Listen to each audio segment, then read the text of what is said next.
So we have the 10 health commandments 1.0, and the 1.0 is just an admission that this is going to be an ever changing and ever evolving uh, set of commandments or things to follow. And as it evolves and as it changes, I will update this and I will also update you guys as well. But if we're looking at return on investment and I could focus on 10 things, these would be the 10 things that I would absolutely nail. This is going to have the biggest impact in terms of your transformation, this identity shifting, and getting you from the person where you are at the moment to exactly where you want to be. If you're looking at, transforming yourself, your life, mind, body, and soul, however deep you want to go into it, then this is the stuff that you need to be focusing on. So let's get into it. Number one, 7 to 9 hours of sleep per night.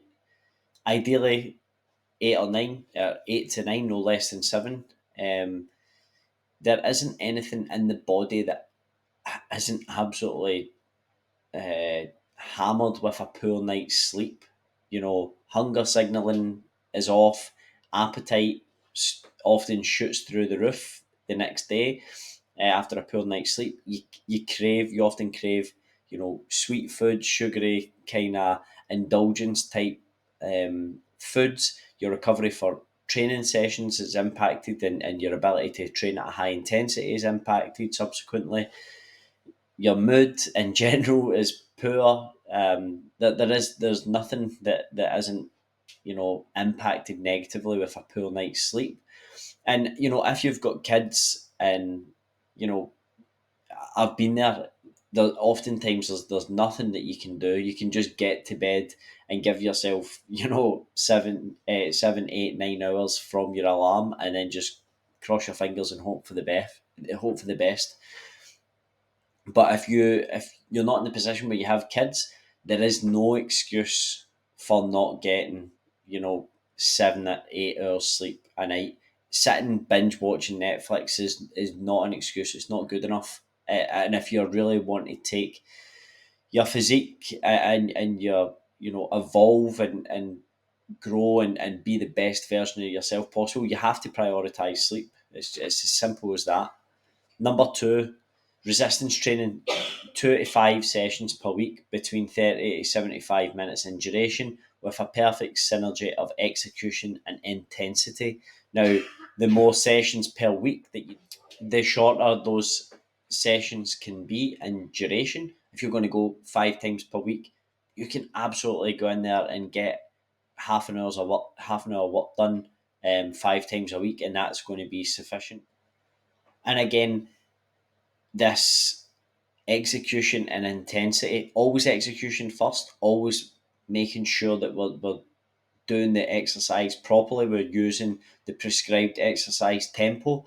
And then once we've got that execution nailed on, now it's time to bring the intensity. Now it's time to take the sets closer to failure and see what you're truly made of. And again, focusing on form, when especially when you get close to failure, when your body and everything in your body is telling you just to bail, just to get the set over and done with, and just to get through it. Being able to take your time, embrace that discomfort, and really try and focus and get everything out of the muscle, is that's when you kind of really get into a good competency level in terms of training.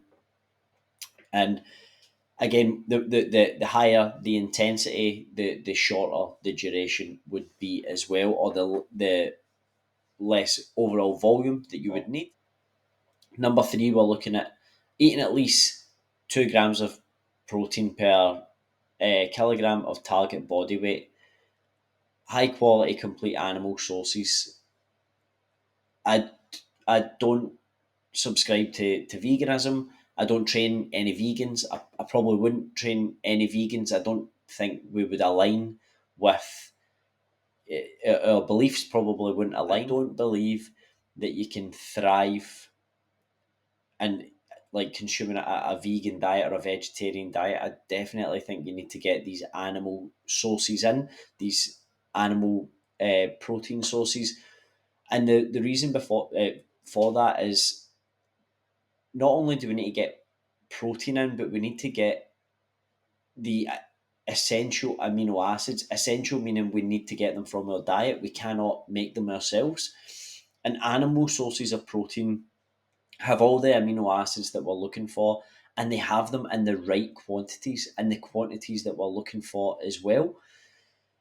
So that's why high quality, complete animal sources, and again, putting that through the lens of foods that digest well for you. Anything in terms of nutrition has to go through the funnel of foods that digest well, and I'll touch on that as we go on a little bit as well. But 2 grams per kilogram of target body weight. You know, people often ask how to do this. I don't really get where the struggle is. Like if you're having a chicken meal or a beef meal or yogurt, like have more chicken, have more beef, have more yogurt. There isn't an excuse for this as well. The amount of high protein options that we've got nowadays, it's yeah.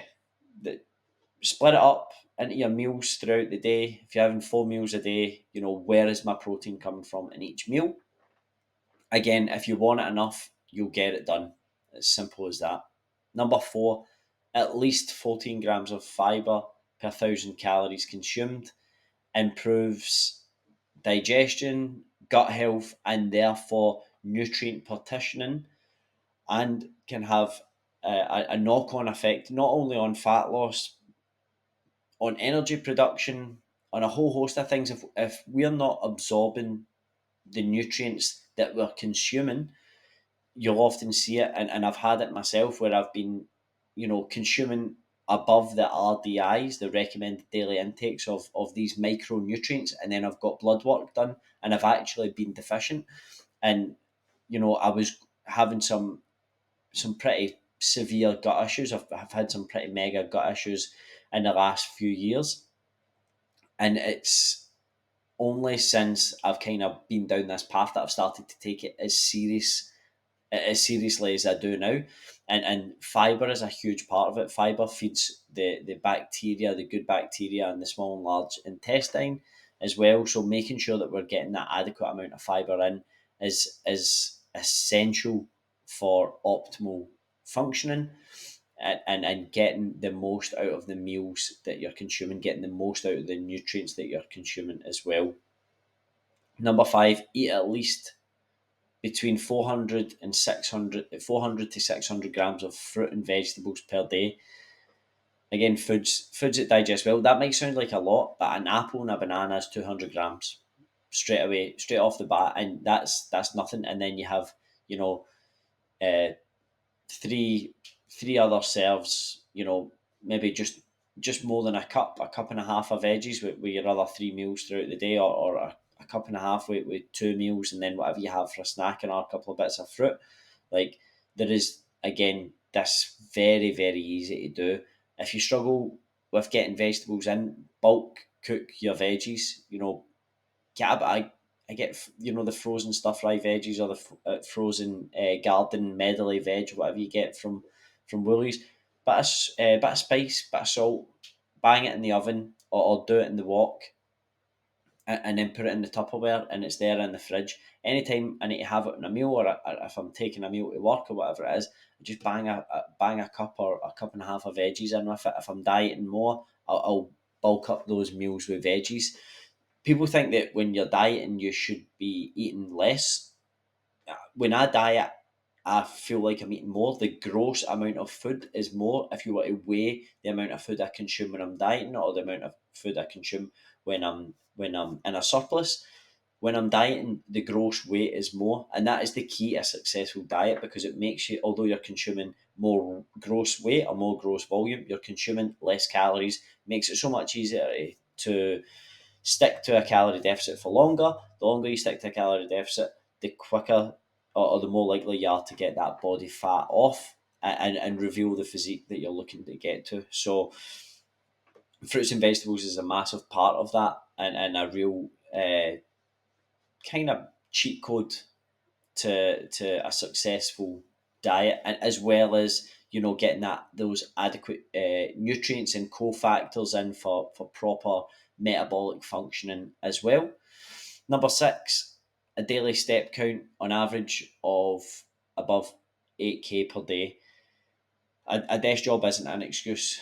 We live in one of the most beautiful countries in the world. We live in one of the most beautiful coastlines on the world. There's no excuse for not getting out on the weekend and getting some steps in. If you work a desk job, you can get a walking pad. If it means this much to you, you can get a walking pad and you can get a stand up desk and you can walk when you're at work, or you can at least stand up when you're at work and be a little bit more active.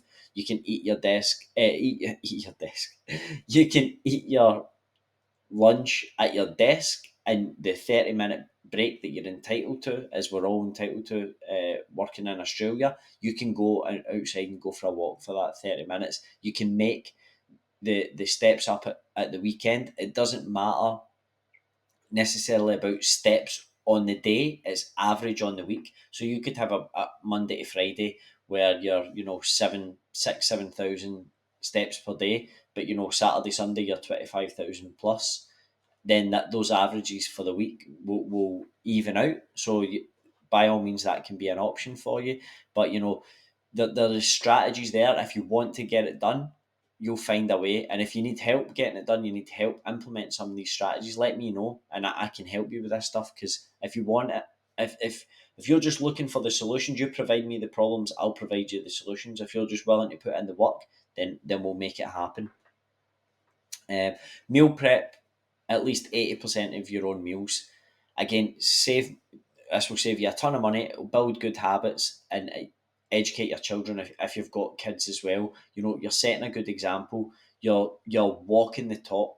You're not telling them to eat their veggies without showing them that you're doing it as well. And I do it with my kids, and oftentimes they don't. They're not interested in it, and I have to get the veggies in through bolognese or chili or something where you can hide them a little bit more. But it doesn't stop me, it doesn't deter me from setting that good example constantly and just showing them, about taking time to prepare meals, to be conscious of what you're putting in your body, and to take a bit of pride in yourself and your appearance, and hope that passes on to them. It might not, that's that's what I'm hoping happens. That there's no guarantee that will happen, but that's definitely what the intent is. Again, when you make your own meals, you know what you put in them. So some of these ready meals, core power foods are amazing, uh, but some of the other ones are like they've got like 20, 30, 40 grams of fat, and it's just like all the oil and stuff like that they put in to kind of preserve them. Whereas the core power foods, some of those meals you can get like for 6 grams of fat in a meal, which is the reason that I picked them. I've tried a few of the other options.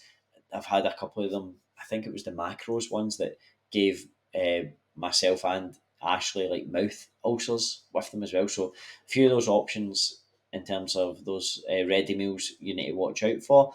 There's some good companies in Perth. If anyone's in Perth and they're looking for that, let me know. I can point you in the direction of some good places to get some meals. But yeah, save money, build those good habits, and set a good example. Number 8, stay hydrated. 40 ml of water per kilogram of body weight. Ensure electrolytes are consumed also, which should be covered. I mean, if you're eating plenty of fruits and vegetables, you should be eating those high electrolyte foods. Don't be scared to salt your foods as well. If we live in Australia, you're sweating a lot, especially something like a salt light or a heart salt, which is like a 50% sodium chloride, potassium chloride mix. It's going to help you get towards your potassium intake as well. A banana a day isn't going to get you your the RDI of potassium. So something like a salt light or a heart salt can be a good option there. And yeah, don't be scared of salt. What I would say, especially if you're engaging in high intensity exercise. And again, monitor urine, just simple stuff, and make adjustments off of that.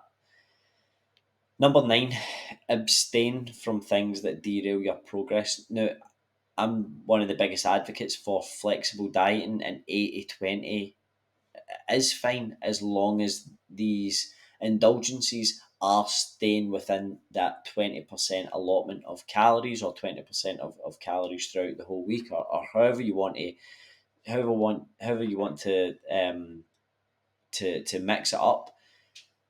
If you're 2,000 calories per day, then it's no more than 400 calories per day, as in any of these kind of indulgence type foods. Again, you can bank that to the end of the week and have a bigger indulgence in the weekend, which a lot of people do with a lot of success. Again, calories average over the week is what matters, over the week, over the month, as opposed to any one day in isolation. But if you have trigger foods that derail you, that cause you to, that cause self-sabotaging behavior, you need to abstain. It's as simple as that. If the consequences is a series of self-sabotaging behaviors, then you need to recognize that, and make a conscious decision that this probably right now is not aligned with where I want to be. And that can come in the form of alcohol, or if you can go out and having a few beers, it's fine. If you're one of these people who has to go out and have, you know 40. I used to be one of these people, so I know, like, you go out, 12 pints, and then a kebab on the way home, and then a Domino's the next day, and before you know it, you've done 10,000 calories in a 12-hour period. Then you can't out wiggle that. That's not 80-20. So yeah, anything that goes outside of that 80-20, we just need to be looking at reconsidering our options there. Number 10, lastly, managing stress. I don't care what you do, journal, meditate, connect with loved ones, go hit the boxing bag, go sit on the beach, go a walk in the sticks, go hug your dog, or whatever you need to do.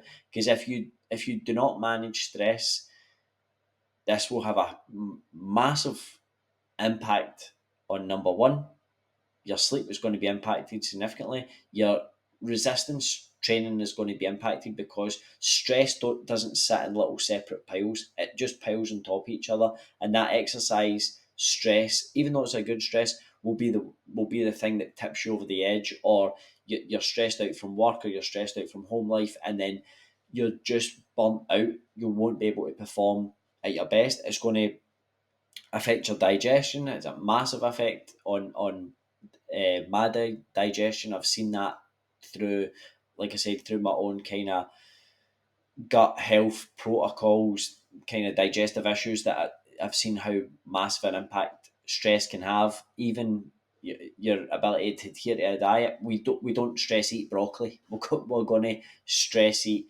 chocolate and ice cream and all these things, all these indulgences. So there's no point in me telling you, don't have that stuff there, because you'll find a way to stress eat something that's not healthy. It's just what happens. So rather than trying to work against what our bodies do naturally, we have to get it at the root cause. We have to try and manage stress the best way that we can. So if you need some options, let me know. I can give you some ideas, some suggestions, but you have to find something that works for you. Whatever it is, find a way to mitigate the stress that's in your life.